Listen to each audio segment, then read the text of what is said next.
So I got some questions yesterday which kind of cover using the bathroom and cleanliness. So we're going to talk about that a little bit. So first of all, going number one, pretty basic, but I do recommend that you do it on a shrub or something like that, kind of like dogs do, right? They're not just going to pee on flat ground somewhere, right? They're going to find something to pee on because they want their scent to be picking up in the wind, and it makes a big difference if it's on a shrub, right?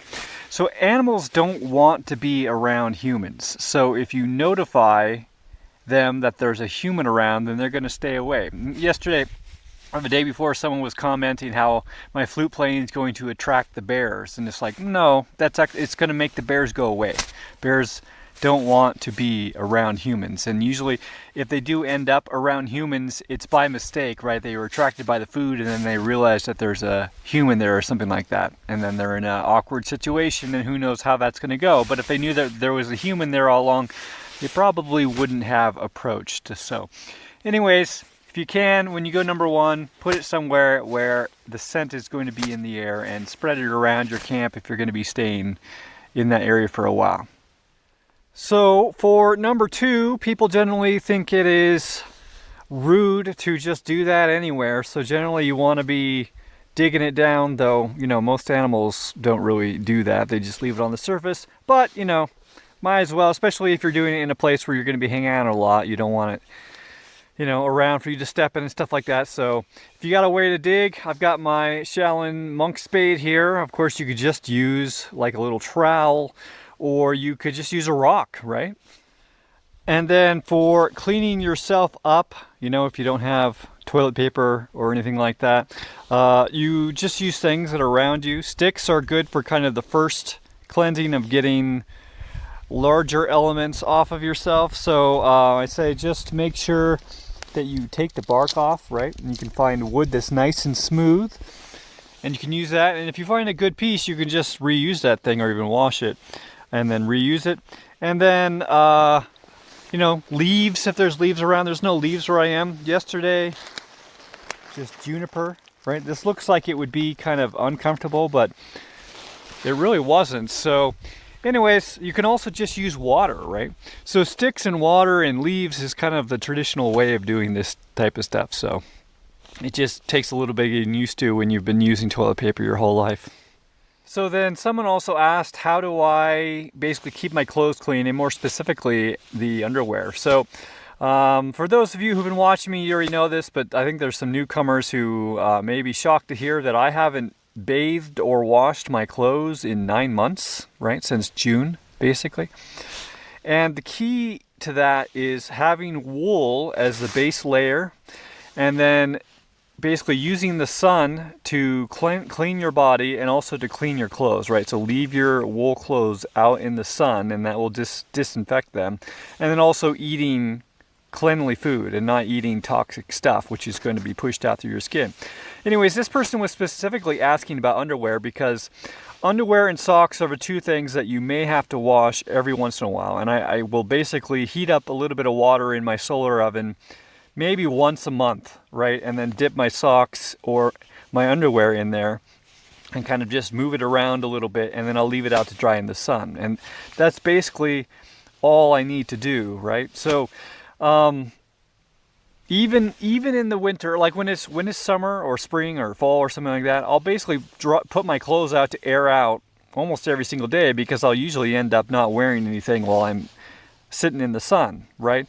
But during the winter, I found I can go sometimes a week or 2 weeks without ever doing that if it's so cold that I'm never going to take my clothes off.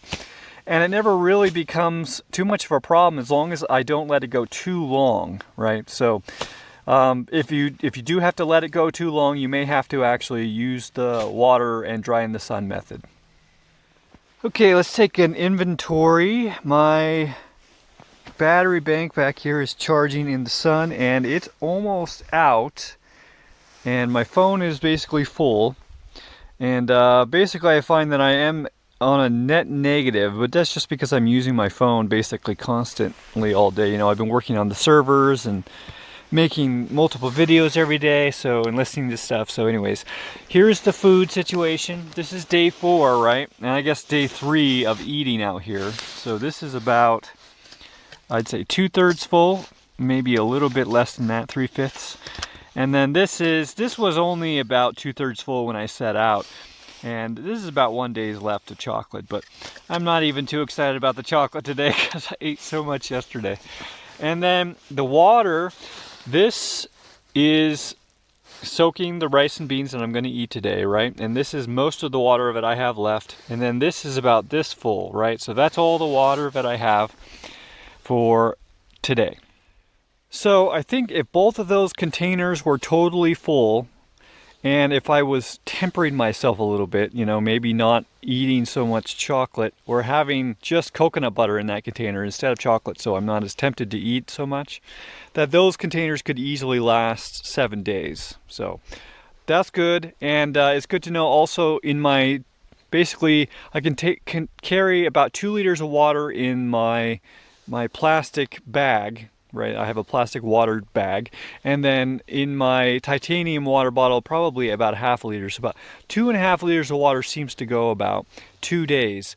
And I think also if I got to the point where I wasn't cooking with the water, that I could extend that probably another day, because a lot of that water is evaporating off when I'm, you know, basically heating water to boiling.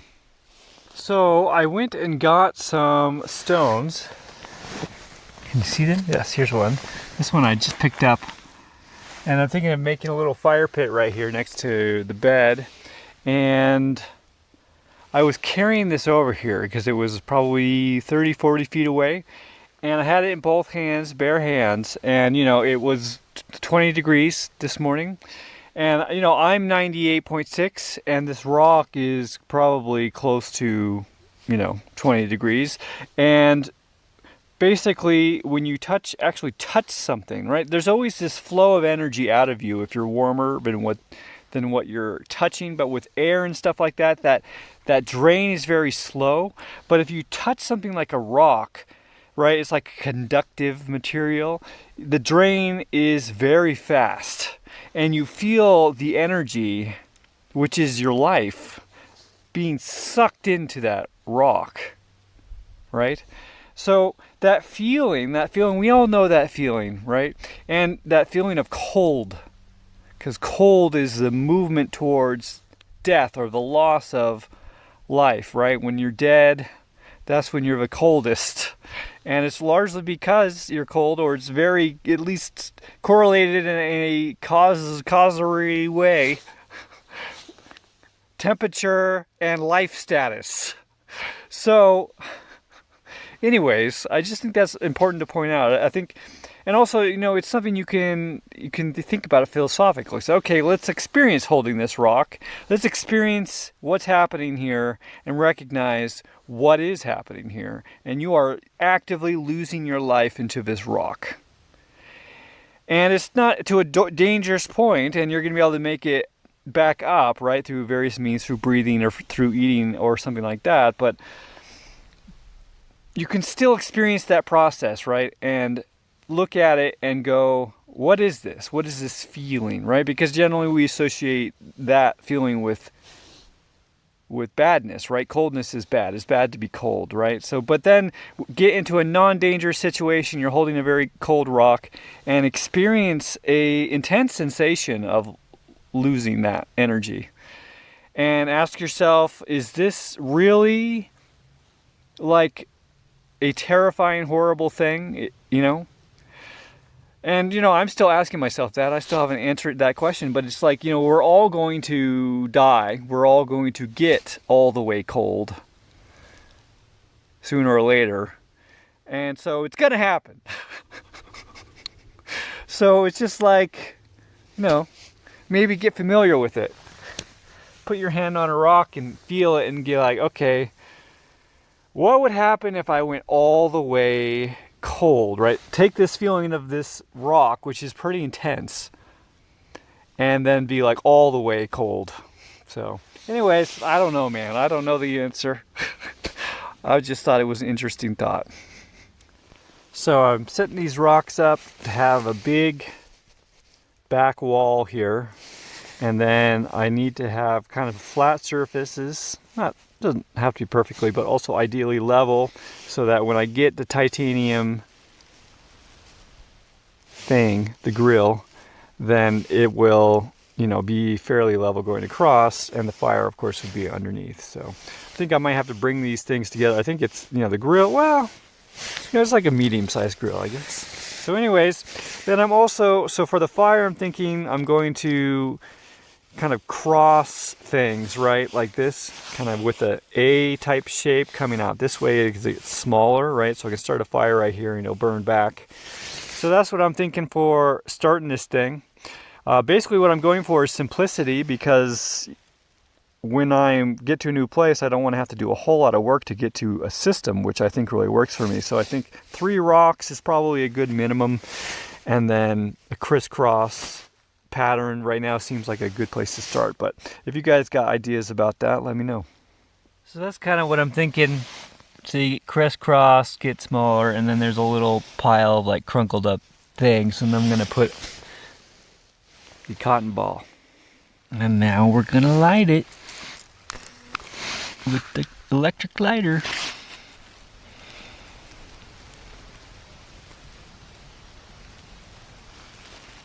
Who knows what's gonna happen?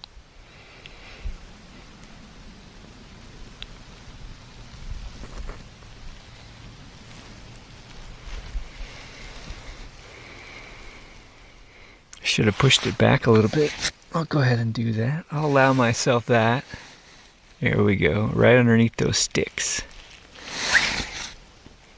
While still getting enough air, so not too far in there. I don't know, guys. Is it gonna make it?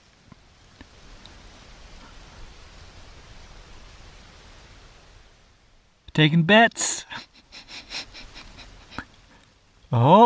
Oh my gosh.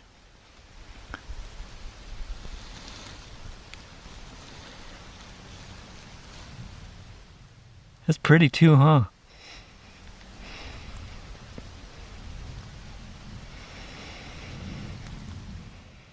That's life energy being released out of this into the atmosphere, right? That's what you're watching. That probably feels cold to where that heat is coming from, right? It feels hot out here because we're receiving the heat, but where it's coming from, it feels cold. Don't go out now. You can do it.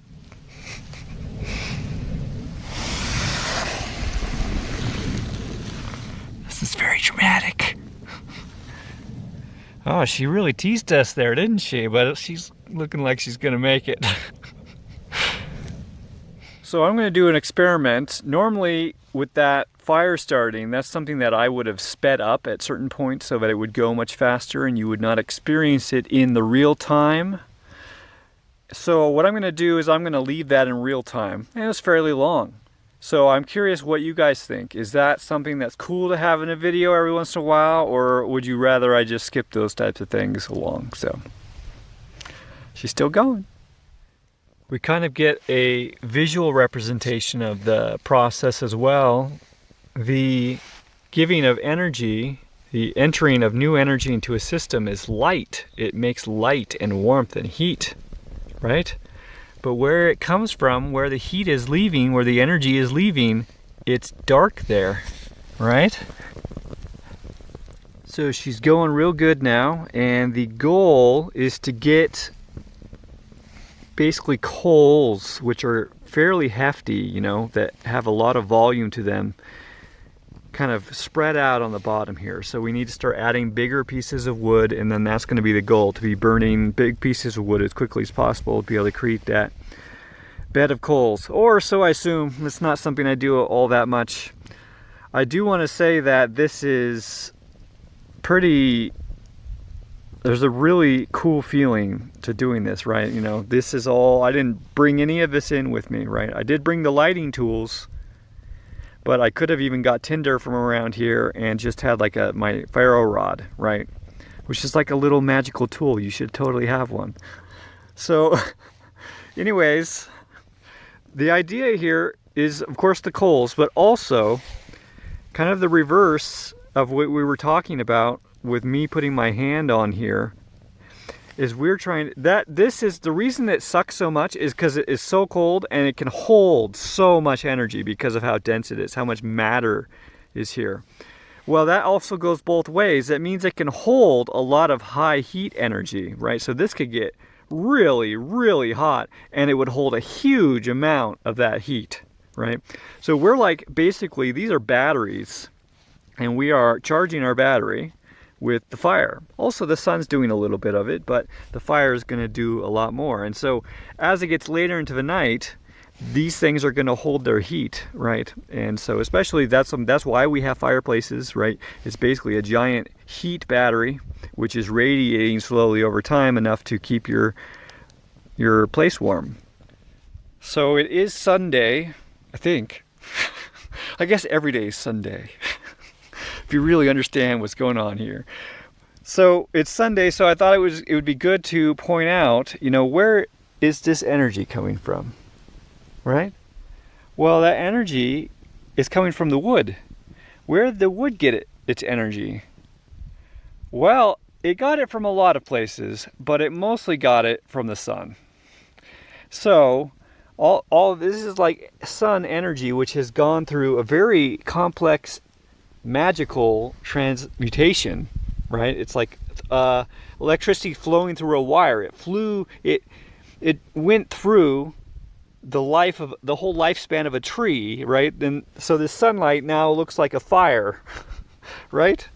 That's pretty cool, right? And so anyways, I just thought it'd be good to point out, like, there's always the dynamic. This is the basic dynamic of the universe. This is energy coming from a source, and this is always like a masculine type situation. It's an outward, it's a giving, it's a creation, and then there's the other side, which is the kind of accepting all of that back into itself, right?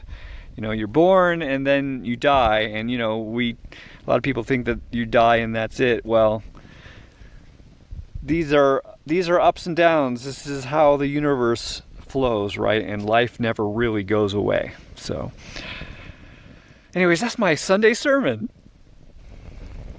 Look at all that badass sun energy flowing out of there, becoming something new. So you can think of even something like a fire as food, because food is basically things that you bring into yourself and that you incorporate into yourself, and energy is a big aspect of why we need to do that process. So if for example you wear less clothes out in the wilderness, you are going to need to eat more food, because you're going to need to generate more heat energy from that food. But if you wore a bunch of extra clothes and you sat in front of a fire and received energy from that into your body, which is now energy your body doesn't need to make in order to keep you at 98.6, the fire is basically food, right? And you, by wearing your clothes, you're reducing the amount of drain on your system. So you're increasing the incoming energy and reducing the drain of outgoing energy. And so, people like Elotam Elamine, who is a breatharian, he does eat sometimes, but he can go very long periods of time without eating, and he's this, high energy ripped dude, right? Who was roaming around India for a long time, and now it's back in, I think, United States and Mexico. So it is possible to increase the gain from other sources, like the sun, like from fire, like from the air, lots of different sources of energy, and reduce how much we lose through various processes, like getting really upset, ejaculating, anything that's really drained, like working 10 hours a day, right?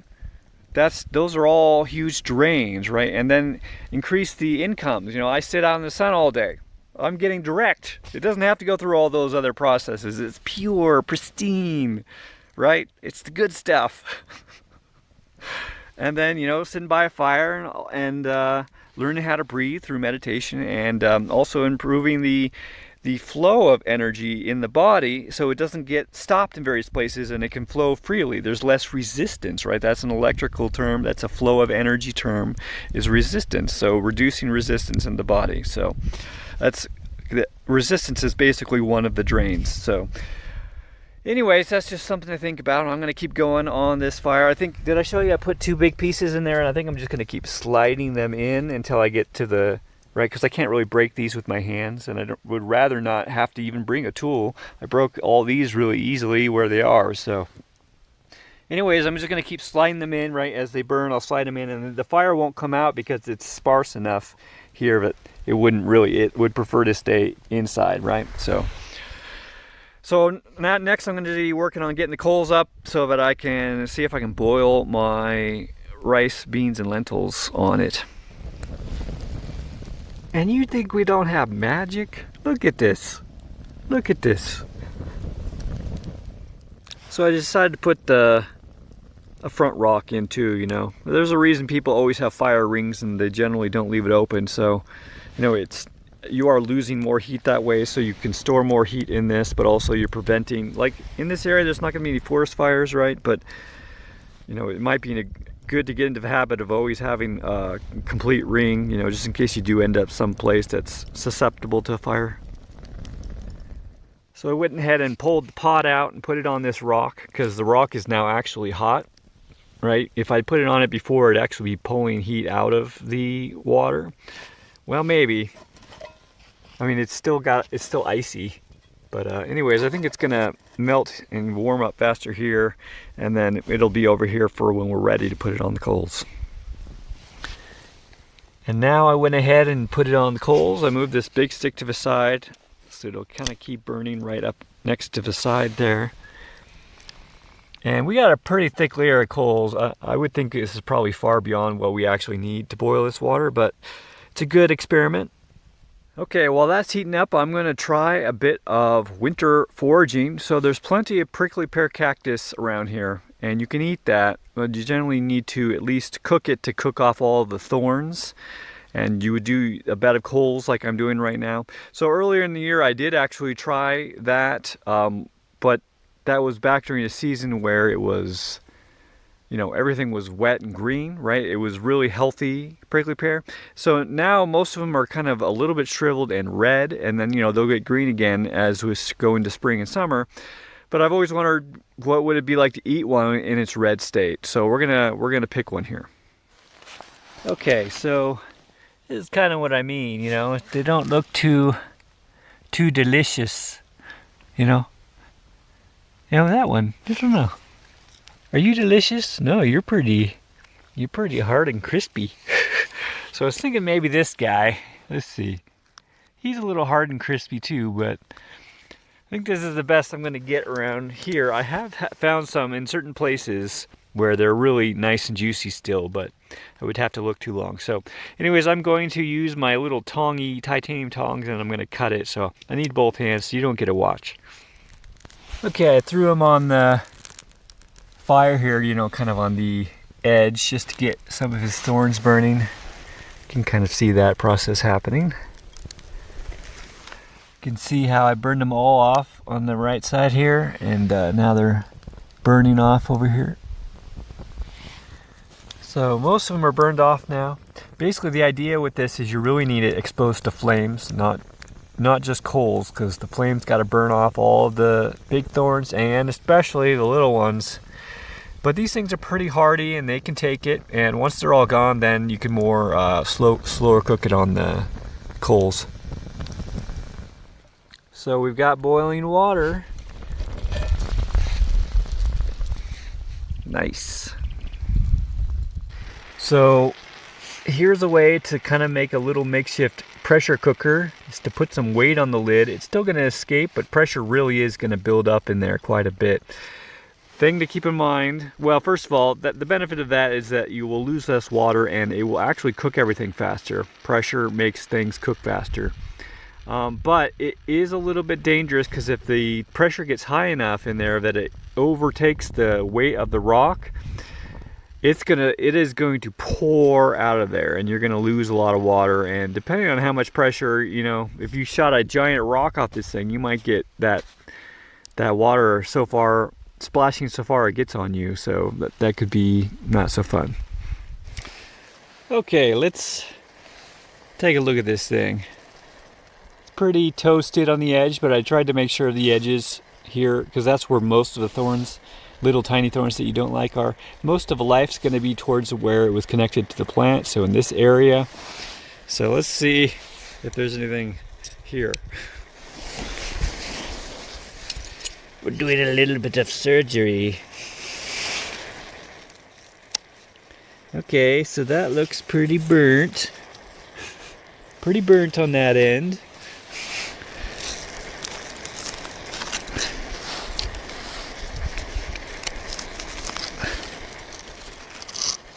But you can see, nope, can you? You can see there's life in there, right? So I would have to make a lot of these to be able to get a lot of food from this, but this is some nutrients and stuff, and really, you know, if I spent all day cooking these, I could probably live off of this.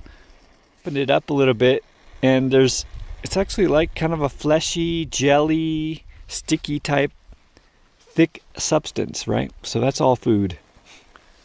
So here's a little piece I'm going to eat.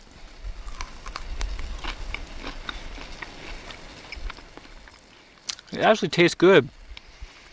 You know, even the charred bits kind of taste good. They're probably not good for you to eat, but they do taste kind of good. So I just ate that whole thing. It's pretty good.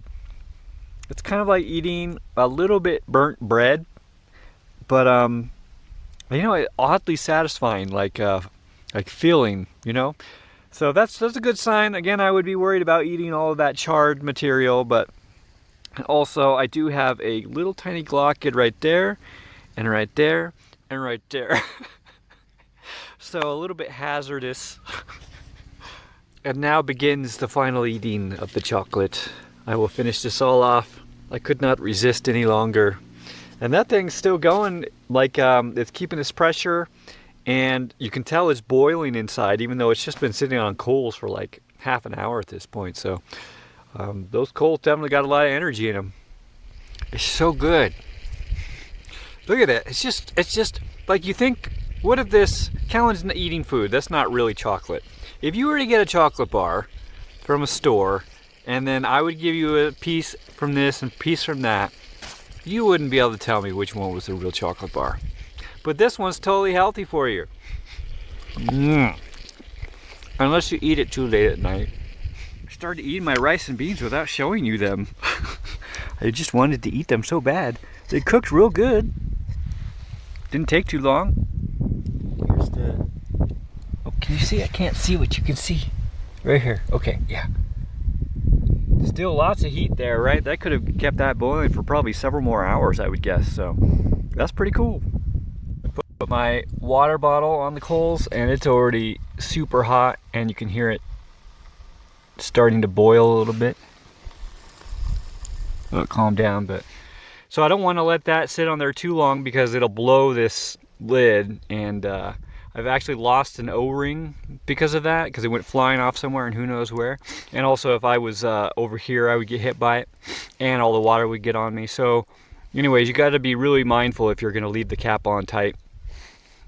This company, though, they did send me another O-ring for free, so thanks. So one nice thing about where I am, even though it gets really cold, is that even when it gets really cold at night, it still gets generally warm enough to sunbathe in the middle of the day. So even in the middle of winter. So that's a real big benefit, and it's, to me, that's like one of the most important things. So it's been so long since I recorded today. I don't remember what was the last thing we're talking about, but basically I've just been hanging out all day. I ate probably everything in about an hour time window, so the rest of the chocolate, and then the rice, beans, lentils, and quinoa, and the little prickly pear cactus. They'll work much better when they're, you know, when it's warmer out and there's more water inside, right? They'll be plumper and more resistant to the burning. So anyways, it is good to know that there is a food source. But anyways, so I was thinking I was going to go in tonight and grab some stuff, but I'm like, well, I do have plenty of rice, beans, and lentil. I am out of chocolate, but you know, I probably could go a couple more days with the dried foods that I have, so I might as well at least try one more, right? The only problem is I'm out of water, and so I think I'm just going to walk to the spring and pick up 2.5 more liters of water, which would last me 2 more days. So that's where I'm going to go now. So I'm going to leave my stuff here because I'm only going to be gone for about an hour. Normally that is not something I would recommend, but I know I have a backup plan if anyone were to steal this, and really there's pretty much zero chance anyone's going to come by here, so we're going to take a little risk. Okay, we're at the spring, as you can see. I'm just going to fill this up and then use it to fill up my 2-liter bag because it's easier to pour into it rather than submerge it. The bags don't work very well submerging, so it is best to pour into it.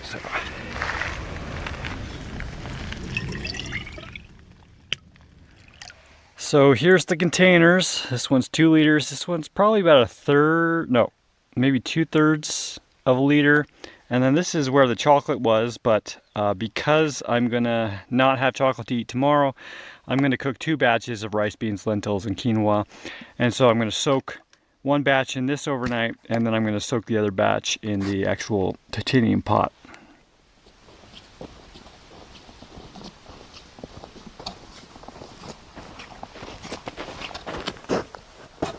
Someone left their phone here, and it's recording. Well, my stuff's all here. That's nice, huh? So I'm getting ready for bed, and figured I'd see if the fire still had some coals in it, even though it's been out. It was out for several hours, and it was actually super easy to get it going again. And so basically, I've had a fire almost the entire day. This fire is from that single little moment of lighting that cotton ball that you saw in the earlier part of this video, so you can keep a fire going for a long time. Anyways, I'll see you guys tomorrow. Bye. Thanks for watching. If you like this video, please consider sharing it. If you'd like to help me out in a more substantial way, you can learn how to do so at cahlen.org/gift. And if you'd like to have a one-on-one conversation with me, whether publicly or privately, you can learn how to do so at cahlen.org/one-on-one. Thanks again for watching.